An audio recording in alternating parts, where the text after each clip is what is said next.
Hey everybody, it's that time of year. It's Derby time. This is Derby week. So I'm actually going to post this a little bit later in the week, but there's always traditional things that you do for the Kentucky Derby. One of the things that I've done in recent years is I've always made a Derby pie. So I'm going to go ahead and do that for you today. It's really simple. If you're not familiar with a Derby pie, it comes in many different forms and names. The people in North Carolina have tried to knock it off and call it a Tar Heel pie. Oh, no. This is a Kentucky Derby pie. It's basically a chocolate chip and walnut pie, and we're going to add in some Kentucky bourbon, okay? So I'm using a prepaid pie shell that,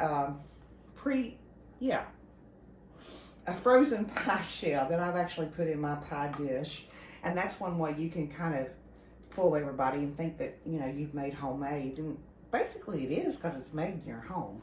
So anyway, so we have the pie crust there. And in this bowl, I have 1 cup of sugar and 1/2 cup of all-purpose flour. And I'm just going to mix that all together here. Now, the next thing I'm going to add in is I've got 1 stick of butter, or 1/2 cup of butter, which I have melted, and I brought it to room temperature. So I'm going to put that in there. Now, bringing it to room temperature is important because that helps the pie set properly when it bakes. We want to get all that goodness in there.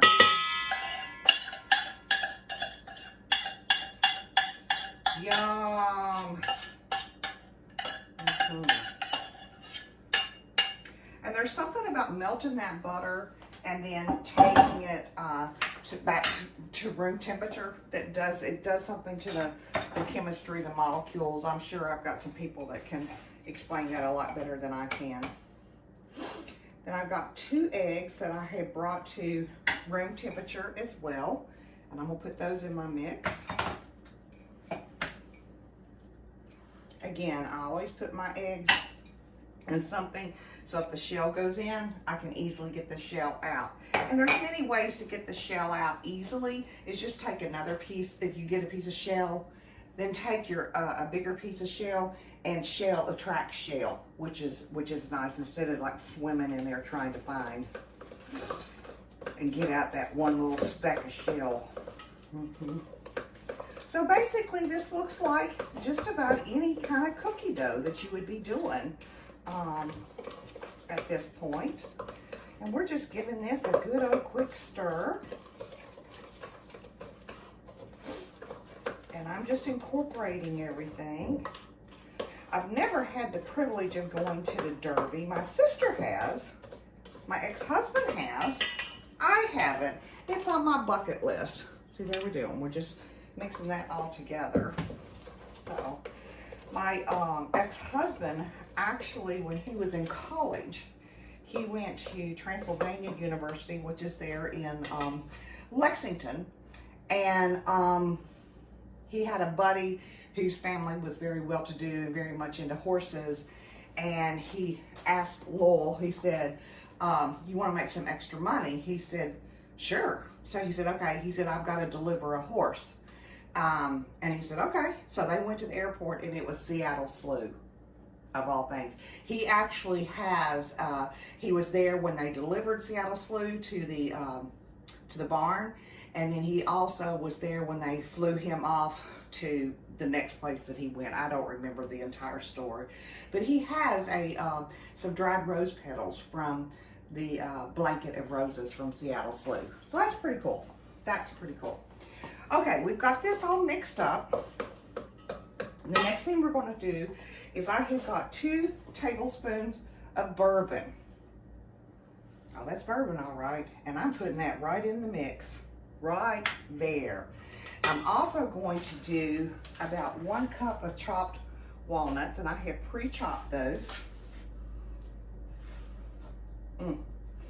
Yum, yum, yum.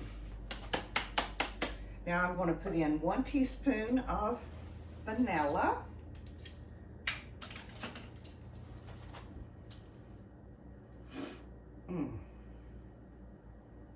Very nice. And I'm going to do a pinch of salt.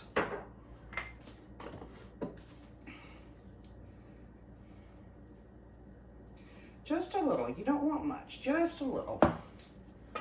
Okay? And again, I'm just mixing this all up. See? It's kind of hard to do.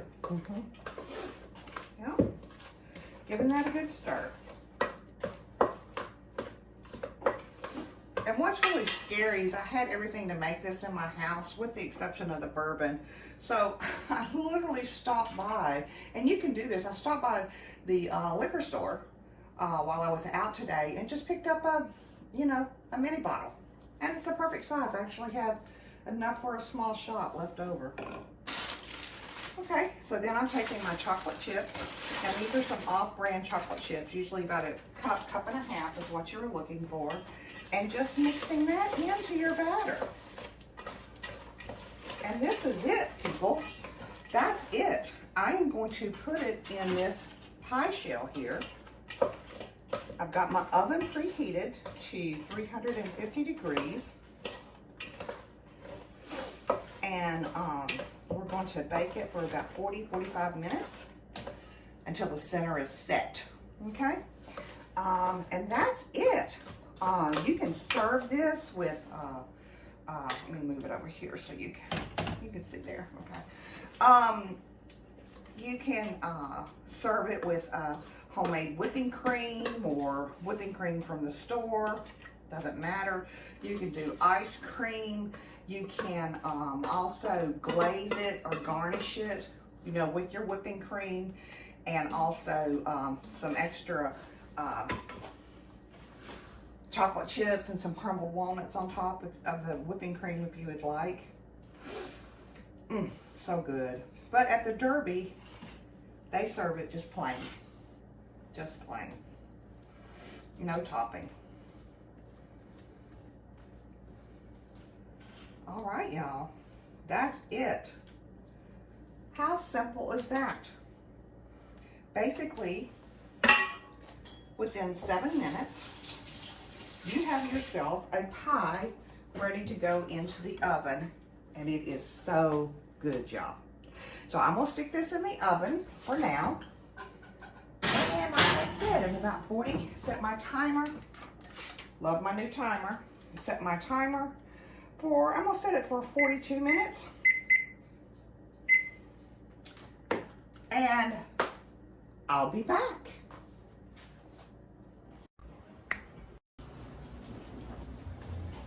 Okay, it's been about 42, 43 minutes, and this is now ready to come out of the oven.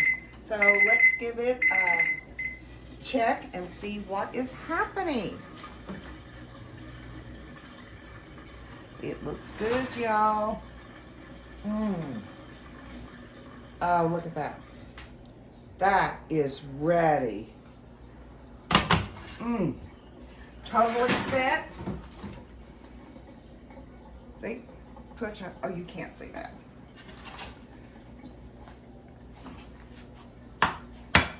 There's my pie. Look how set that is.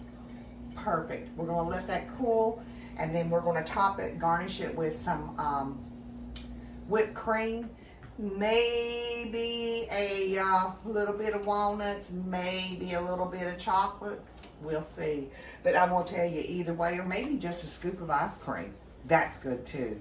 I hope that you enjoy it, and I hope that you give it a try, and you will enjoy your 2 bites. Thanks for watching.